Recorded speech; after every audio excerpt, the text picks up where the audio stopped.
SS Rajamouli. ఈ పేరుకున్న power ఎలాంటిదంటే హాలీవుడ్లో ఉన్న కొందరు డైరెక్టర్స్ దగ్గర నుంచి బాలీవుడ్లో ఉన్న టాప్ యాక్టర్స్ వరకు అందరూ ఇతనితో పనిచేయాలనుకుంటారు.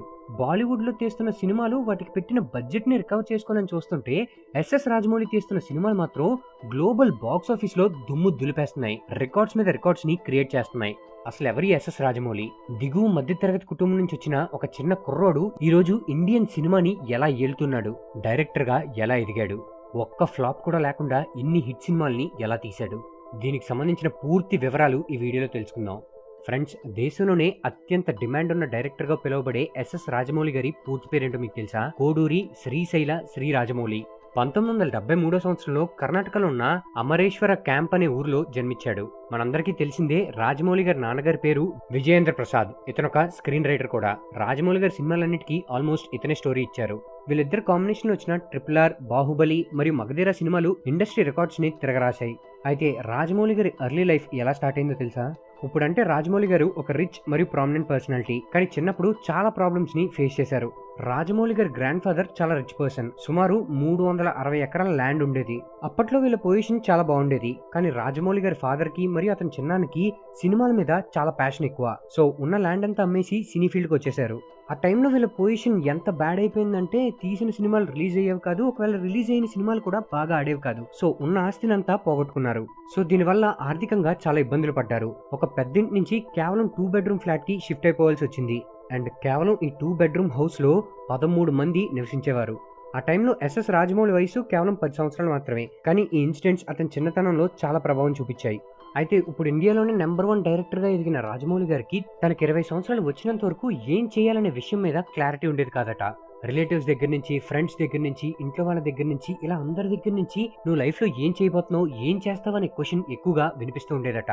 ఈ విషయమై రాజమౌళి గారు ఎక్కువగా ఫ్రస్ట్రేట్ అవుతూ ఉండేవారు. కొన్నిసార్లు ర్యాండమ్ గా నేను మ్యూజిక్ కంపోజర్ అవ్వాలనుకుంటున్నానని కూడా చెప్పేవారట. ఎందుకంటే వాళ్ళ అన్నయ్య ఎంఎం కీరవాణితో మంచి బాండింగ్ ఉండేది. కీరవాణి గారిని చూస్తూ ఎప్పుడు మోటివేట్ అవుతూ ఉండేవారట. ఈ టైంలో విజయేంద్ర ప్రసాద్ గారు కూడా రాజమౌళి మీద ఎక్కువ ప్రెషర్ చేస్తూ ఉండేవారు. ఏం అవ్వాలనుకుంటున్నావు, ఏం చేయాలనుకుంటున్నావు, అసలు నీకు క్లారిటీ ఉందా అని పదే పదే అడుగుతూ ఉండేవారు. సో రాజమౌళి గారు విజయేంద్ర ప్రసాద్ గారితో కలిసి మూవీ సెట్ కి వెళ్లాలని డిసైడ్ అయ్యారు. రాజమౌళి గారికి చిన్నప్పటి నుంచి స్టోరీ టెల్లింగ్ అంటే చాలా ఇష్టం. వాళ్ళ నాన్నగారు రాసిన స్క్రిప్ట్స్ ని పెద్ద పెద్ద డైరెక్టర్స్ కి చదివి వినిపిస్తూ ఉండేవారు. రాజమౌళి గారికి స్టోరీ టెల్లింగ్ మీద మంచి ప్యాషన్ ఏర్పడింది. ఎందుకంటే చిన్నప్పటి నుంచే వాళ్ళ గ్రాండ్ మదర్ భగవద్గీత, రామాయణం మరియు మహాభారతం లాంటి స్టోరీస్ ని రాజమౌళికి చెప్తూ ఉండేవారు. ఈ స్టోరీస్ ని విజువలైజ్ చేసుకోవడం మరియు వాళ్ళ ఫ్రెండ్స్ కి చెప్తూ ఉండేవాడు. ఈ స్టోరీ టెల్లింగ్ ఫ్యాంటసీ అనేది చిన్నప్పటి నుంచే అతనికి బిల్డ్ అవుతూ వస్తుంది. అండ్ చిన్నప్పటి నుంచే అమర్చిత్ర కథ లాంటి స్టోరీస్ ని విజయేంద్ర ప్రసాద్ గారు రాజమౌళికి ఇచ్చి చదవమనేవారు. మరియు చిన్న వయసు నుంచే మూవీస్ ఎక్కువగా చూడడం, ఆ మూవీ స్టోరీస్ కి కొంచెం మసాలా ఎలిమెంట్స్ యాడ్ చేసి వాళ్ళ ఫ్రెండ్స్ కి నరేట్ చేయడం లాంటివి చేస్తూ ఉండేవారు. ఈ స్టోరీస్ ని ఎంత బాగా నరేట్ చేసేవారంటే ఆ పిక్చర్ అంతా వాళ్ళ కళ్ళ ముందే కనిపిస్తున్నట్లు వాళ్ళ ఫ్రెండ్స్ ఫీల్ అయ్యేవారట. అండ్ కొంతకాలానికి ఫిల్మ్ ఎడిటర్ కె వెంకటేశ్వరరావు గారి దగ్గర రాజమౌళికి జాబ్ దొరికింది. అతని దగ్గర ఒక 6 మంత్స్ వర్క్ చేసిన తర్వాత చెన్నైకి చెందిన ఏవిఎం ప్రొడక్షన్స్ లో కూడా రాజమౌళి గారు వర్క్ చేశారు. అండ్ ఇంకో 6 ఇయర్స్ స్క్రిప్ట్ రైటింగ్ విషయంలో వాళ్ళ ఫాదర్ కి హెల్ప్ చేశారు. రాజమౌళి గారు ఈ క్రమంలో విజయేంద్ర ప్రసాద్ గారు రాసిన స్టోరీస్ ని వేరే డైరెక్టర్స్ కి ఎక్స్ప్లెయిన్ చేస్తూ ఉండేవారు. కానీ డైరెక్టర్స్ వాళ్ళ ఓన్ పర్సెప్షన్ ని యాడ్ చేసి ఫిల్మ్ తీసేవారు. ఇది రాజమౌళికి అసలు నచ్చేది కాదు.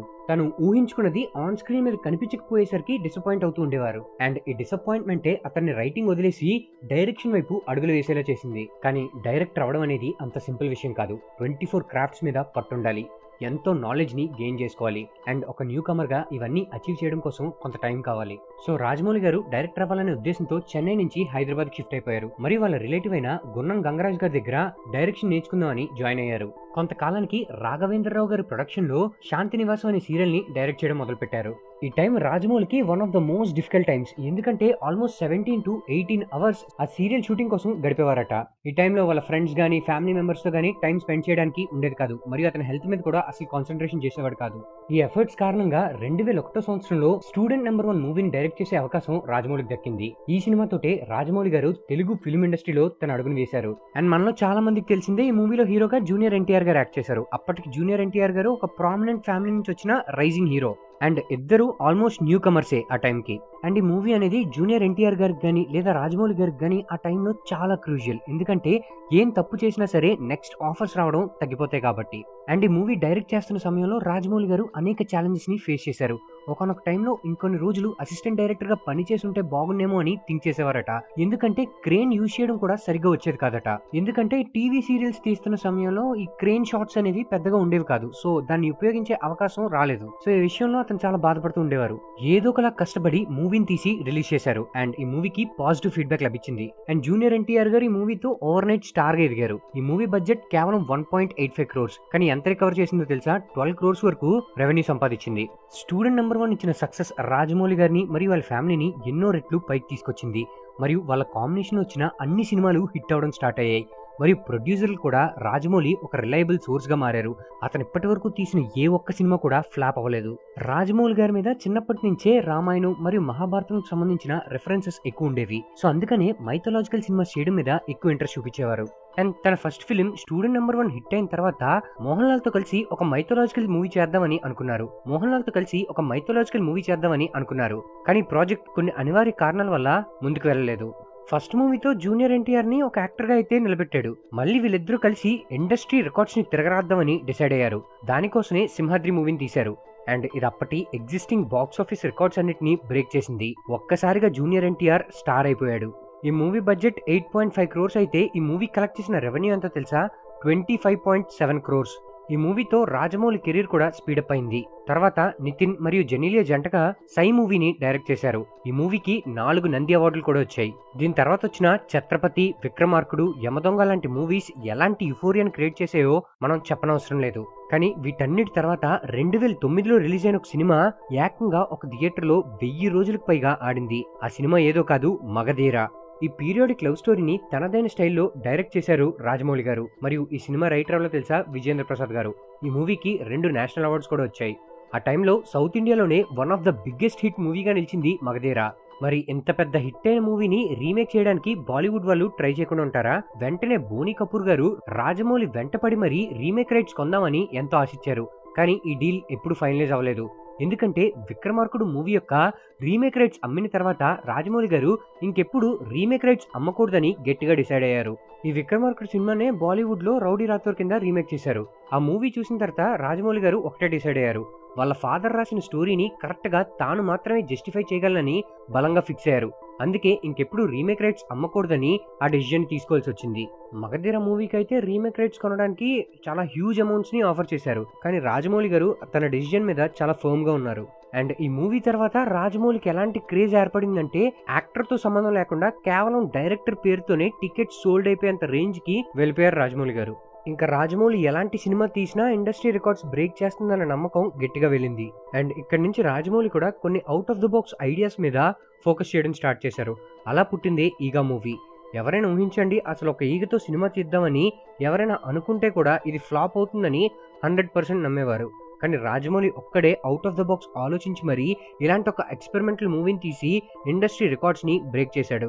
రాజమౌళి మరియు విజయేంద్ర ప్రసాద్ గారి కాంబినేషన్ ఎలాంటిదంటే వాళ్ళిద్దరూ కలిసి ఒక మూవీకి పనిచేస్తున్నారంటే చాలు అది సెన్సేషనల్ లెవెల్లో హిట్ అవబోతుందని గ్యారంటీ వచ్చేసింది. వాళ్ళు ఏదైతే చిన్నతనంలో పోగొట్టుకున్నారో దానికి ఎన్నో రెట్లు మళ్ళీ సంపాదించారు. సక్సెస్ మరియు రెస్పెక్ట్ ఎంతున్నా సరే ఎప్పుడు డౌన్ టు ఎర్త్ యాటిట్యూడ్ తోటే రాజమౌళి గారు ఉంటారు. ఎవరైనా డైరెక్టర్ ఒక 4-5 హిట్లు వచ్చిన తర్వాత ఆటోమేటిక్ గా డౌన్ అయిపోతూ ఉంటారు. బట్ రాజమౌళి మాత్రం అంతకంతకు ఎదుగుతూ తను ఇంప్రూవ్ చేసుకుంటూ సక్సెస్ ని ఎప్పుడు అందుకుంటూనే ఉన్నారు. కానీ ఎగ్జాక్ట్ గా ఇదే పాయింట్ ఆఫ్ టైంలో బాలీవుడ్ కి రాజమౌళి తాలూకా క్రెడిబిలిటీ ఏంటో తెలియాల్సిన టైం వచ్చింది. బాహుబలి 1 మరియు బాహుబలి 2 మూవీస్ బాక్స్ ఆఫీస్ దగ్గర ఒక సునామీని క్రియేట్ చేశాయి. ఇండియాలోనే one of the biggest hit movies గా నిలిచాయి. అండ్ ఈ పర్టికులర్ మూవీ తోటే పాన్ ఇండియా మూవీస్ ట్రెండ్ మొదలైంది. ఇప్పుడు పాన్ ఇండియా మూవీస్ ట్రెండ్ ని సౌత్ మూవీస్ ఏలుతున్నాయని చెప్పడంలో ఎటువంటి సందేహం లేదు. కానీ దానికి బీజం వేసింది మాత్రం రాజమౌళి గారే. ఈ బాహుబలి 1 and 2 యుఫోరియా నుంచి బయటికి రాగానే RRR మూవీని స్టార్ట్ చేశారు. ఇది ఇండియాలోనే మోస్ట్ ఎక్స్పెన్సివ్ మూవీ. దీని budget 550 crores and global wide గా దీని గ్రాస్ 1387 కోట్లు. అయితే దీని తాలూకు ప్రత్యేకత ఏంటంటే ఇది మన ఇండియన్ సినిమాని గ్లోబల్ లెవెల్లో రిప్రజెంట్ చేసింది. ఆస్కార్స్ వరకు వెళ్లి ఆస్కార్ అవార్డుని దక్కించుకున్న ఏకైక సౌత్ సినిమా RRR. ఈ మూవీతో బాలీవుడ్ క్రిటిక్స్ అందరూ బాలీవుడ్ ని పాయింట్అవుట్ చేయడం మొదలు పెట్టారు. అదేంటంటే సౌత్ ఇండియన్ సినిమాని చూసి బాలీవుడ్ లో మూవీస్ తీయడం నేర్చుకోవాలని క్రిటిసిజం చేస్తూ ఉండేవారు. బట్ ఈ మూవీ వచ్చిన తర్వాత south cinema, north cinema, Tollywood, Kollywood, Bollywood అని లేకుండా ఇండియన్ సినిమా అనే పేరుని పైకి తీసుకొచ్చింది. ఎవరైతే బాలీవుడ్ హీరోస్ మన సౌత్ డైరెక్టర్స్ ని అట్లీస్ట్ పట్టించుకునేవారు కూడా కాదో అలాంటి యాక్టర్స్ అందరూ వచ్చి రాజమౌళిని తమతో ఒక మూవీ చేయమని రిక్వెస్ట్ చేసే స్థాయికి ఒక పక్క బాలీవుడ్ మూవీస్ అన్ని ఫెయిల్ అవుతూ ఉంటే రాజమౌళి గారు తీస్తున్న మూవీస్ కి గ్లోబల్ లెవెల్లో రికగ్నైజేషన్ దక్కుతుంది. మరి రాజమౌళి గారు తీసే అన్ని మూవీస్ ఎందుకు సూపర్ హిట్ అవుతున్నాయో మీ ఒపీనియన్ ఏంటో మా కమెంట్ బాక్స్ లో కమెంట్ చేయండి. అండ్ రాజమౌళి గారు తీయబోతున్న నెక్స్ట్ SSMB 29 మూవీపై మీ ఎక్స్పెక్టేషన్స్ ఏంటో కూడా మా కమెంట్ బాక్స్ లో తెలియజేయండి. నేనైతే ఈ మూవీ కోసం చాలా ఈగర్గా వెయిట్ చేస్తున్నాను. Thank you for watching. Okay friends, ఈ వీడియో పైన మీ అభిప్రాయాన్ని మా కమెంట్ బాక్స్లో తెలియజేయండి. ఈ వీడియో కనుక మీకు నచ్చినట్లయితే లైక్ చేసి మీ ఫ్రెండ్స్ అందరికీ షేర్ చేయండి. ఇలాంటి మరిన్ని ఇన్ఫర్మేటివ్ మరియు ఆసక్తికరమైన విషయాల కోసం మా ఛానల్ని సబ్స్క్రైబ్ చేసుకోండి. సబ్స్క్రైబ్ చేసుకున్న వెంటనే పక్కనే ఉన్న బెల్ ఐకాన్ని యాక్టివేట్ చేసుకోండి. మా నుంచి మరిన్ని అప్డేట్స్ పొందడం కోసం ఫేస్బుక్, ఇన్స్టాగ్రామ్, ట్విట్టర్ మరియు టెలిగ్రామ్ గ్రూప్స్లో మా ఛానల్ని ఫాలో అవ్వండి. వాటి తాలూకు లింక్స్ డిస్క్రిప్షన్లో ఇవ్వడం జరిగింది. Thank you for watching.